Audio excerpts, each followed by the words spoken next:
Good morning, good afternoon, and good evening, everyone. Welcome to the Intellectual Property Owners Association first virtual IP Owners Spring Summit.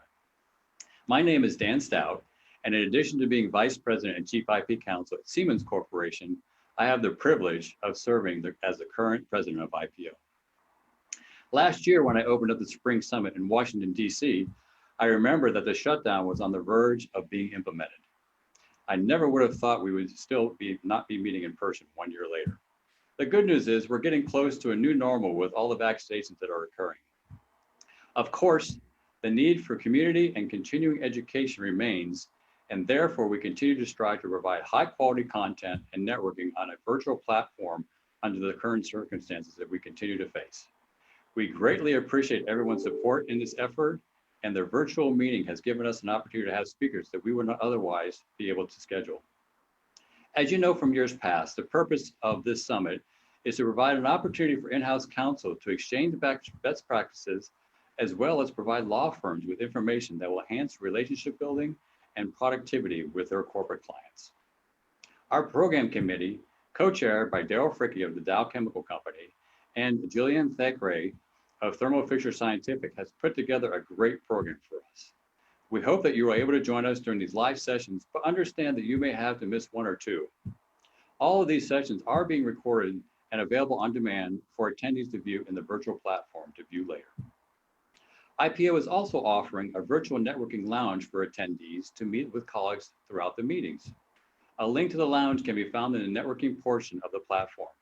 In addition, IPO is hosting a trivia night for summit attendees. Information on this trivia night can be found in the schedule also. I hope to see you at one of these networking functions. I'd also like to thank our sponsors. Without their support, we would not be able to offer programs like this to the IP community. They are Aiken Gump, Bluefoot, Finnegan, Kramer Levin, and Spegman, Lundberg, and Vosna. I would now like to introduce our first keynote speaker, Daren Tang, Director General of the World Intellectual Property Organization, or WIPO. He began his 6-year mandate as Director General on October 1st, 2020. Prior to his appointment as WIPO Director General, he served as Chief Executive of the Intellectual Property Office of Singapore, driving the strategic transformation of the office in support of Singapore's innovation-based economy. Mr. Tang is a national of Singapore. He is a graduate of the National University of Singapore and the Georgetown University Law Center. He also attended the Advanced Management Program at Harvard Business School. Welcome, Director Tang. I look forward to hearing a bit more about you and your vision for the World Intellectual Property Organization, and I hand over the screen to you.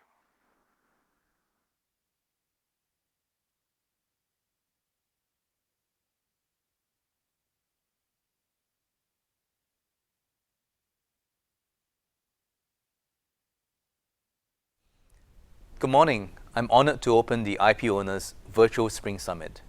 Thank you to IPO for the invitation, especially to Mr. Tom Vellante, Senior Director, Global Affairs of IPO, and Mr. Daniel Staudt, President of the IPO. The IPO is an old friend of WIPO, and we are grateful for the close and constructive relationship we have had with you and your members over the years. We also appreciate the engagement of IPO with WIPO, the invitations we've had over many years to your annual meetings, and the opportunity to address IPO committees. Likewise, you're always very grateful when IPO weighs in on issues of substance at WIPO. Your expertise, your knowledge, your awareness of the developments in the IP ecosystem allows you to contribute to us substantially and let us continue these engagements in different ways. Many of you also know Lisa Jorgensen, our Deputy Director General for the Patents and Technology sector. Lisa has been part of your community for many years, and she was most recently taking care of IPLA. And Lisa and I, and the many colleagues here, stand ready to continue our strong relationship. At the outset, I know that many in the IPO community are following the ongoing Tritz-Weber debate closely, so I thought I'd just take this opportunity to share with you some recent updates on this issue. Just last Wednesday, I had the chance to address the WTO community at a meeting organized by the new WTO Director General, Dr. Ngozi.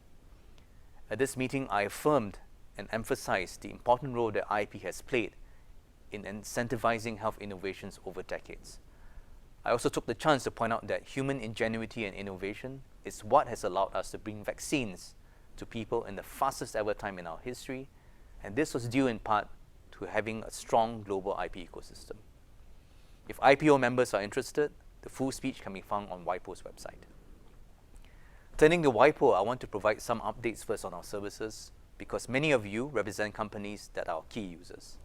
And like many of you, WIPO has had to shift to digital ways of working since the lockdown.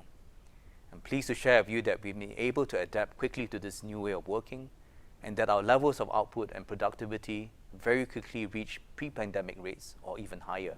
I'm sure that's been the case for some of you as well. In terms of Pct filings, we have not seen a major dip in filings last year as some of us had feared originally. In fact, there has been a 4% increase of Pct filings to 275,900. This was driven by a continued strong growth of filings from China at 16.1% growth year on year, but we also saw a 3% increase from the United States and a 5.2% increase from the Republic of Korea. There has also been significant year-on-year growth in Pct filings in countries around the world, such as Saudi Arabia, Malaysia, Chile, Brazil, and Singapore. I think this shows that innovation is becoming globalized, and it shows that interest in using the Pct system and in using the patent ecosystem to advance technology and to drive innovation is increasing all over the world. Turning now to brands and designs and to the Madrid and Hague systems, we did not have a record year for these systems, but they both held up well in 2020. Madrid applications were down a little bit at 0.6%. And all things considered, we think this was better than our more conservative estimates. And I think many of you would know that the trademark system is more sensitive, immediately reacting to the economic climate. So it's not surprising that trademark applications were down by a little bit. Hague system applications were stable. They were down in terms of the numbers by just 1%, but the total number of designs that were in these applications were accompanied by a 15% drop. Both applications and the number of designs, however, are expected to grow significantly this year with the anticipated entry of China into the Hague system sometime in the second half of the year. As our important partner and key user community, whether it's Madrid, whether it's Hague, whether it's Pct, we welcome your continued feedback because that will help us to improve our services. I turn now to WIPO's future work, and in regard to that, I'd like to share with you 3 points. One is the globalization of innovation, second is the rise of intangible assets, and the third is the need for us to engage more effectively with the world about IP. In relation to innovation, I want to share with you that if we look at IP filings from a long-term perspective over decades, one of the major stories is that innovation is now no longer an activity that's confined to Europe and to America, but increasingly it's an activity that is being contributed, being driven, and being supported by other parts of the world. Asia comes to mind as one of the big players now. 7 out of 10 of global IP applications now originate from Asia. 6 out of 10 R&D dollars are spent in Asia, and Asian companies have been responsible more than half of Pct filings for 2 years already. Asian economies also are doing well in the Global Innovation Index with countries like China, India, Republic of Korea, Singapore, Vietnam, Malaysia, Thailand, all doing well in rankings in WIPO's Global Innovation Index and being considered as innovation leaders in different ways. So what we're seeing also beyond Asia, beyond Northeast Asia, beyond Southeast Asia is that innovation is beginning to pick up in pockets in Africa, in Latin America, Central Asia, Middle East. I think this is good news for us all because when innovation becomes more and more seen as a tool for growth and development in more parts of the world, standards will rise, interest will rise, and governments all over the world will take IP more seriously and look at IP as a tool and engine for growth. And that means in the end, stronger standards, more interest for all of us, and the strengthening of the global IP ecosystem. The second trend I want to share with you is the rise of intangible assets as our key asset. Example is in Chicago, a city that for decades was known for its heavy industry. In Chicago today, the Chicago Mercantile Exchange has become an important user of the patent system, patenting its systems and methods. This would have been unimaginable 20 years ago. These assets, not just registrable IP, but also trade secrets, data, know-how, have emerged in economies around the world, especially in industrialized economies, as a dominant asset class in domestic economies. And in time to come, will also dominate the global economy. This change in the asset class in our economies requires a collective effort, not just from WIPO, not just from IPO, but from others as well, to address its challenges and address the questions that it poses to us. As far back as 2013, our World IP report quantified investments in branding and estimated that these stood at $340 billion per year. I'm sure it's increased since then. A 2017 WIPO study showed that intangible capital accounts for twice the value of manufacturing production as compared to traditional tangible capital. And the value of the S&P 500 is now close to 90% in intangible assets. The questions we face with intangible assets are challenging. We don't have a common way of valuing these assets. We don't quite know how to collateralize them well. And we barely understand the impact and connection of intangible assets to the larger economy, including to finance and trade. This is a gap and one that we must turn our collective minds to. WIPO therefore intends to work with other stakeholders, including UN agencies and other international organizations, IP offices and government agencies, think tanks and NGOs to address this issue. We hope that we can work with you in studying these questions and seeing how we can help and support businesses in monetizing their intangible assets. You have experience in this area, you have expertise in this area, so perhaps we can work together on this. The third challenge that we face, or the third issue that we face, is what I see as increasing skepticism about the value of IP in developed countries and in other parts of the world.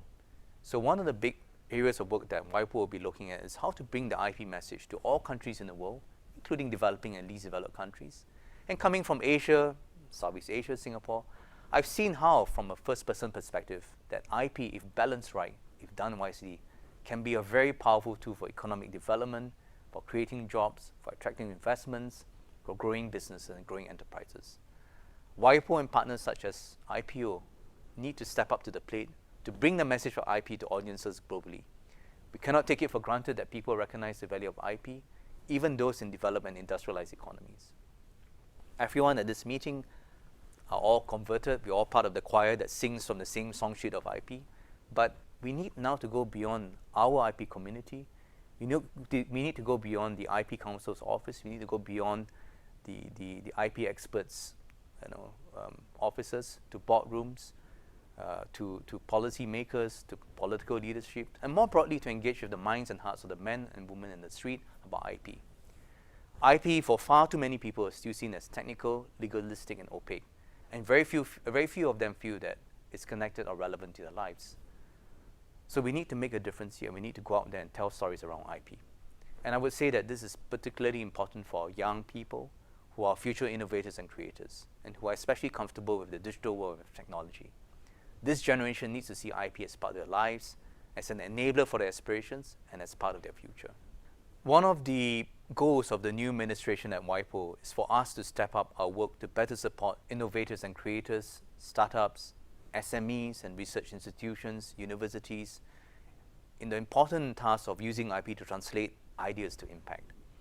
And that's why we have set up a new sector called the IP and Innovation Ecosystem Sector that brings all of the expertise and energies of WIPO in these areas under one roof to focus on the use of IP to translating great ideas into impactful results for the world.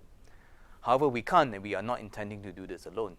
We need partners in this endeavor to broaden our work.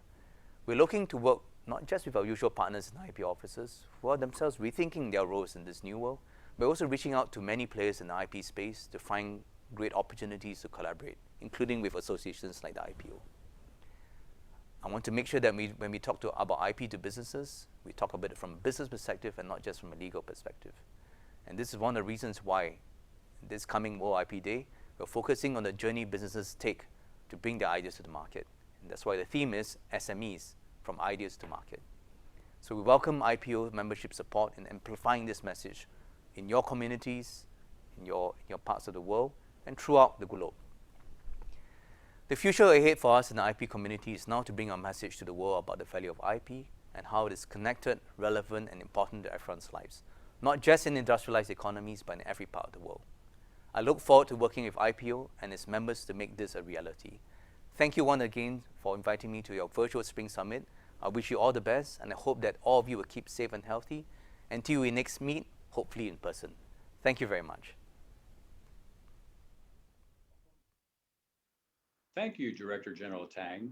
On behalf of IPO, we are honored and greatly appreciate your insight, and thank you for the time that you took to speak with us today. Now, our next presentation will be about effective leadership and creating champions in a time of change and challenge. The session will begin promptly at 11:30 Eastern Time. Feel free to stop by the networking lounge between sessions to connect with your colleagues. I look forward to seeing you there. Thank you.